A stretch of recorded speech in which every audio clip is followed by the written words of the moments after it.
Soon, this fire will be under control. Then it will become the job of fire investigators to determine how the fire started. Here, as at every fire investigation, a systematic approach and teamwork provide the best opportunity for a successful investigation. Fire investigation is a series of programs based on Nfpa 921, Guide for Fire and Explosion Investigations, and Nfpa 1033.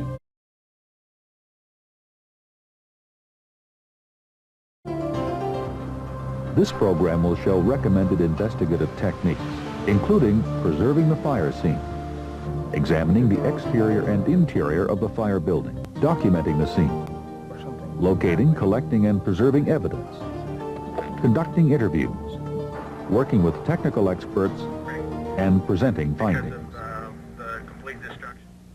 Good morning, Investigator Farley. When given the initial assignment, investigators must first obtain basic information about the incident, the location, the date and time of the incident, weather conditions that may have affected the fire, the type of occupancy, the type of construction, the nature and extent of damage, the size and complexity of the incident scene, current conditions at the scene that may require special personnel, clothing, or equipment, safety precautions for the investigating team, the security of the scene, and any known death and injuries. Well, we could probably have somebody out there in about 45 minutes. Initially, the fire scene should be secured and preserved by arriving firefighting units. Unauthorized persons should be kept out to protect evidence until investigators arrive. Fire crews should limit damage during overhaul and avoid moving fire-damaged materials and otherwise contaminating the fire scene. The use of hydrocarbon-fueled tools must be carefully controlled inside the building, since the equipment's presence may contaminate the scene. Once on the fire ground, investigators must identify the individual who has control of the scene. If firefighters are still on site, this will be the incident. The right of access and the means of access should be established. Any steps necessary should be taken to protect the fire scene. I think you guys can go in as long as you're wearing, your hard hats and stuff. Had these guys not dig it up too much. Investigators should begin with a preliminary examination of the fire scene. During this assessment, investigators should examine the surrounding area, then the structural exterior, and finally the interior of the structure. The purpose of this preliminary assessment is to determine the complexity of the fire scene, areas that will warrant further study, and the scope of the investigation in terms of personnel and resources. Structural conditions are assessed and potential hazards are identified. The monitoring of hazards will be an ongoing responsibility throughout the scene examination.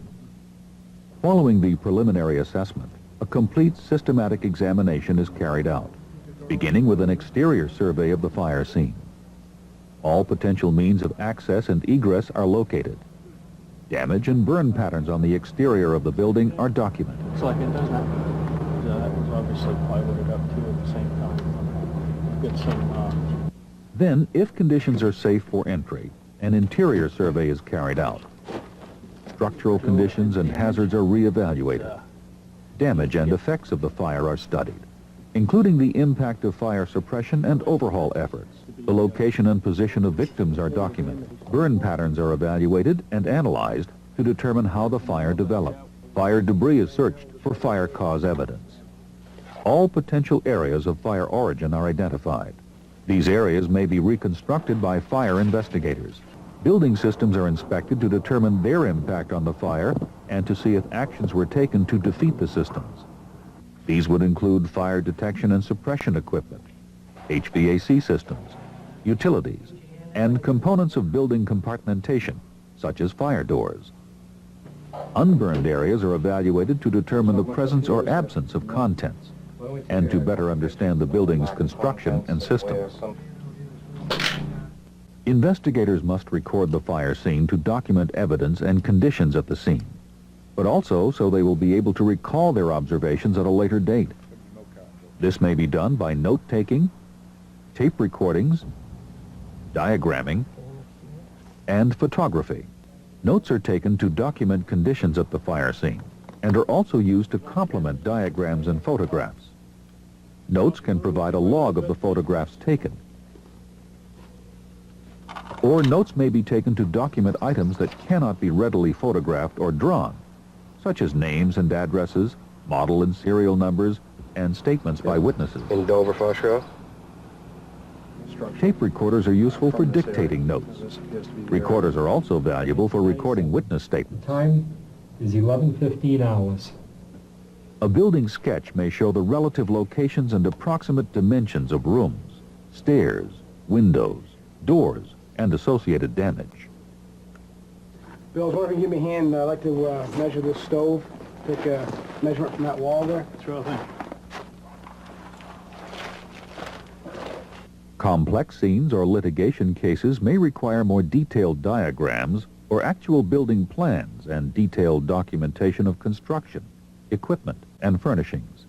Sketches and diagrams may show where evidence was found, significant fire patterns, and the point of origin. Diagrams may also indicate areas documented by photos and where witnesses were located at the time of the fire. Photography helps document the scene accurately and may be persuasive in the acceptance of the fire investigator's hypothesis of the fire's evolution. A 35mm camera and flash with color print film is the preferred format. Videotape or slides require additional equipment to view the images and are best used in conjunction with 35mm color prints. If investigators arrive during the fire, fireground activity should be photographed. Pictures may show how the fire spread and how fire suppression operations affected the fire. Photos of people in a crowd may help identify suspects or witnesses. Once the fire is extinguished, investigators should photograph the fire scene exterior and surrounding area. Photographs should be taken of all sides and corners of a structure and all areas that show damage. Failures of windows, roofs, or walls should be photographed because such failures could have affected fire spread and played a significant role in the outcome of the fire. Pre-fire code violations or structural deficiencies should also be photographed, since they may have affected fire behavior. Fire damage to exposures should be photographed. Views from a high vantage point, such as aerial apparatus or the roof of an adjacent building, can often reveal fire patterns and other indicators of how the fire spread. When photographing the interior, investigators should work from unburned areas toward the more heavily burned areas. The fire scene usually consists of blackened contents and dark backgrounds, creating difficult conditions for photography.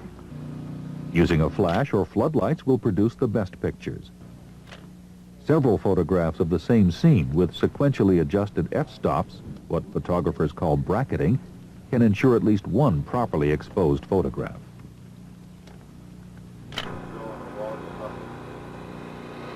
All ventilation points should be photographed, as well as all smoke, heat, and burn patterns.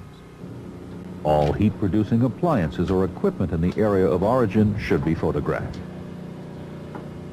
Other photographs might include fire protection equipment, clocks which might indicate when power was discontinued or when the fire stopped their movement, and utility entrances and controls. The last photographs are usually of the area and point of origin, as well as any potential elements of the cause of the fire. An important job of fire investigators is to locate, document, examine, and collect physical evidence. Okay, this is the area where the dog hit. This is what we need to make sure we get a good measurement of. Physical evidence is any tangible item that tends to prove or disprove a fact or issue, such as the origin and cause of the fire. When fire investigators locate physical evidence within the fire scene, it should not be moved until it has been properly documented. The location of the evidence at the time of discovery, its condition, and its relationship to the fire investigation should be noted. That should do it for us, I think. Potential evidence should be photographed in its original location so that a viewer will understand the relationship of the evidence to its environment. Close-ups can then show the condition and size of the evidence relative to a ruler or other standard. The locations of occupants and any evidence of actions taken or performed by those occupants should be photographed. If there is a death involved, the body should be photographed in its original location if possible. Injuries of surviving victims and their clothing should also be photographed. Small items of physical evidence should be stored in appropriate evidence containers. New metal cans are durable and can prevent evaporation of volatile liquids. Disadvantages include the inability to view the evidence without opening the container and the tendency of the containers to rust when stored for long periods of time. Certain volatile liquids, such as gasoline, can produce sufficient vapor pressure at high temperatures to force the lid open and cause evaporation of the sample. Glass jars must not have glued cap liners, since traces of solvent in the glue can contaminate the sample. Rubber seals can soften or even dissolve in the presence of chemicals, allowing leakage or loss of the sample. Glass jars allow viewing of the evidence without opening the jar and do not deteriorate when stored for long periods of time. However, they may break easily. Plastic bags are easily damaged, resulting in loss or contamination of the evidence, and they may degrade in contact with some types of accelerants. Common plastic bags should be used only when no other alternative is available. To avoid contamination of physical evidence, containers should remain sealed until they are ready to use, and then should be opened only to receive evidence at the collection point. During the collection of accelerant evidence, investigators should wear disposable latex or nitrile gloves. New gloves should be used for each item of evidence. Investigators should avoid prolonged skin contact or inhalation of accelerants. Collection tools need to be thoroughly cleaned between the collection of each sample to prevent cross-contamination. Got 2 spots. An accelerant may be a gas, liquid, or solid. Liquid accelerants are readily absorbed by many materials. Generally, liquid accelerants float when in contact with water, although some, like alcohol, will dissolve in water.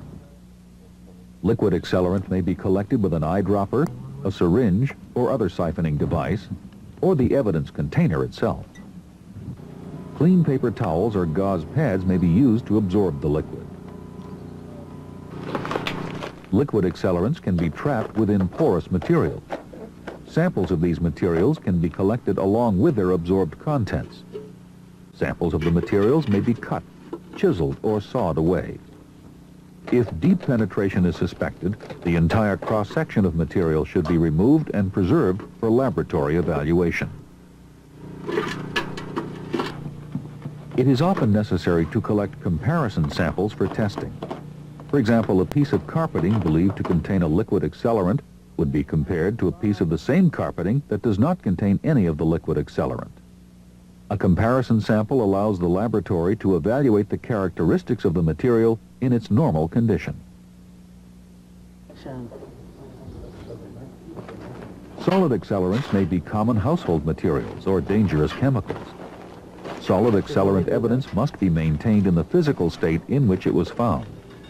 Since some materials are corrosive or reactive, care must be taken to ensure that residue does not attack the packaging or the personnel handling the material. Got your gas samples here? Great. Gas samples may be collected with mechanical sampling devices, air sampling cans, or bottles. July 30th. Before collecting forensic physical evidence, investigators should consult with the forensic laboratory that will examine or test the evidence.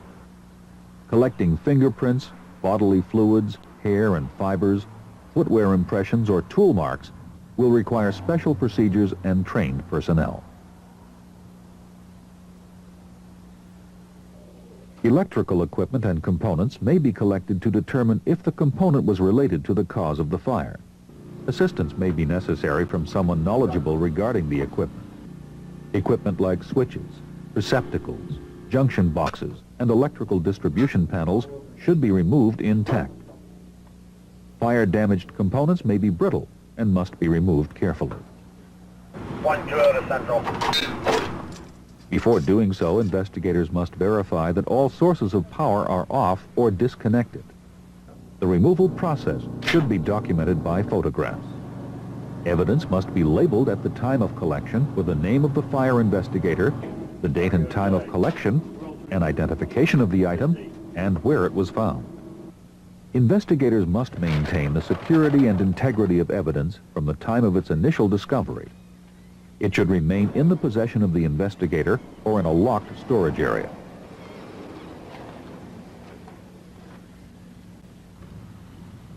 When evidence must be transported, it should be hand-delivered to minimize the potential for damage, loss, or theft. Good morning, Ben. I have some evidence for you I'd like you to... The transfer of custody should be done using a form on which the receiving person signs for the physical evidence. Access to the storage location must be limited in order to limit the chain of custody to as few persons as possible. Evidence must be maintained in the best possible condition until it is no longer needed.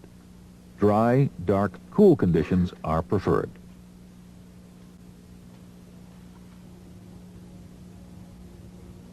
If the evidence is to be tested, fire investigators should define in writing the type of testing desired. And we wonder if we could do some microphotography of that to see if there's any transfer of the metal. Current carrying conductor bar here, and the center ground strap here.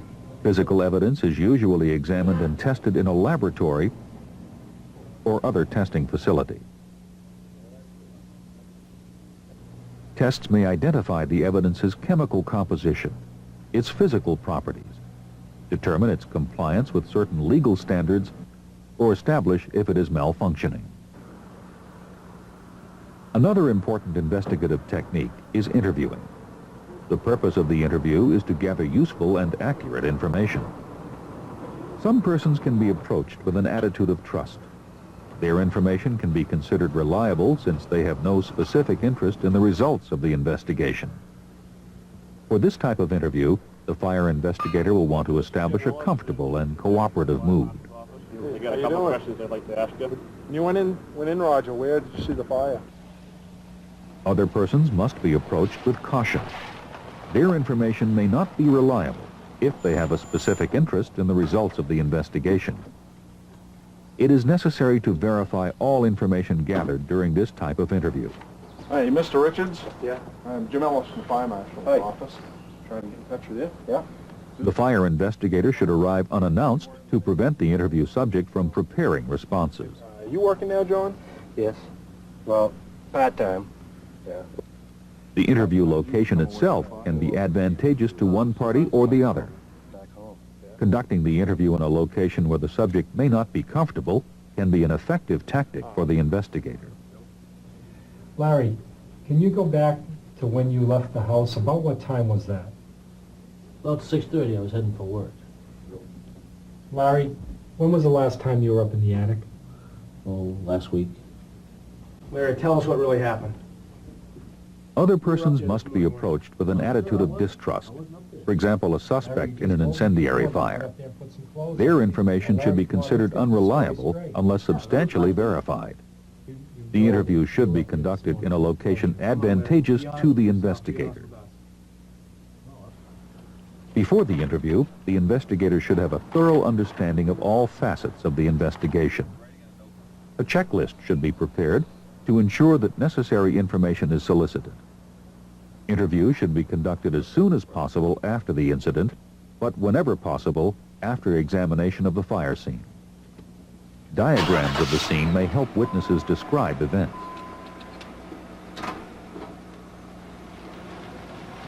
Gentlemen, your name is Phil Sanborn from the Fire Marshal's office.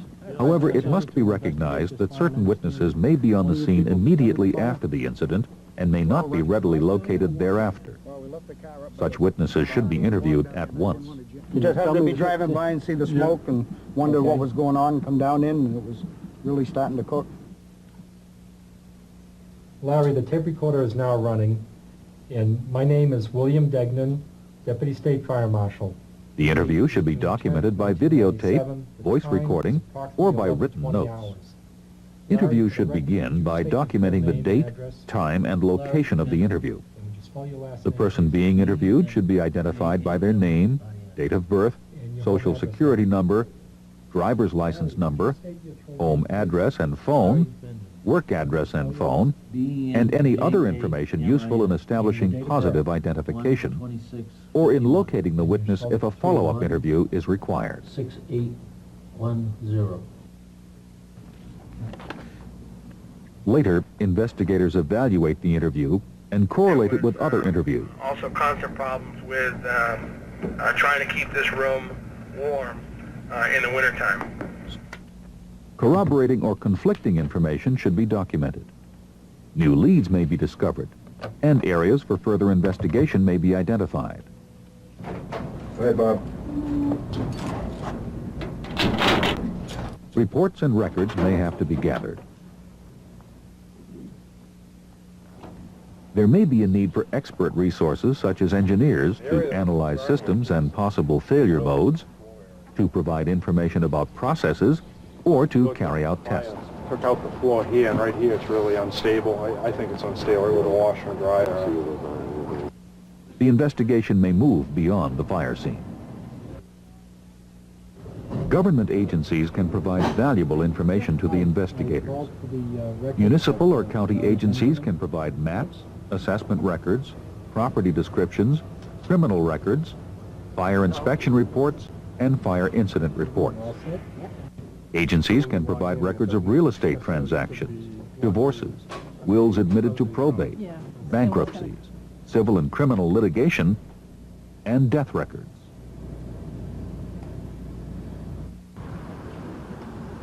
State agencies can provide records regarding corporations, individual and corporate state tax returns, and records regarding state criminal investigations.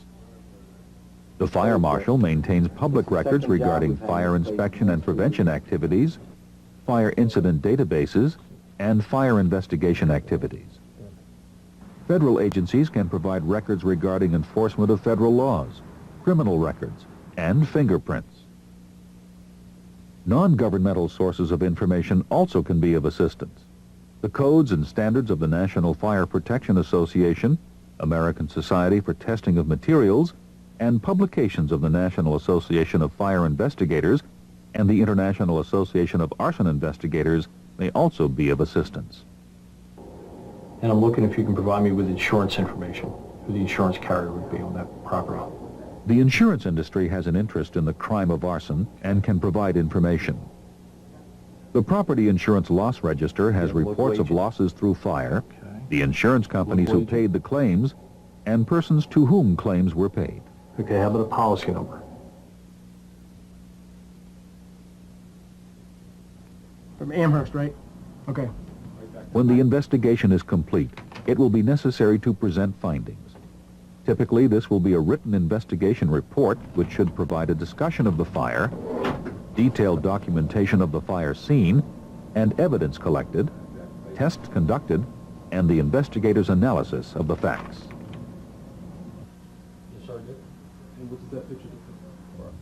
Investigator Smith, can you describe for the court depth char analysis? Yes, depth of char analysis basically means that we lay out the walls and the ceilings in a grid. Investigators may also have to express investigative findings verbally. This may be in the form of a report to a supervisor or as testimony during legal proceedings. Pertinent investigative information should be presented clearly and accurately, and the investigator's demeanor must be appropriate to the proceedings. No further questions.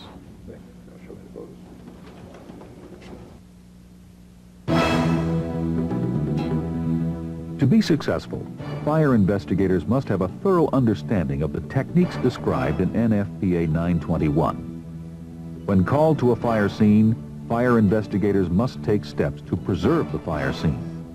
Survey both the exterior and the interior of the fire building. Document the scene, and locate, collect, and preserve evidence. Beyond the scene, they may carry out interviews, use expert and government sources of information, and present findings.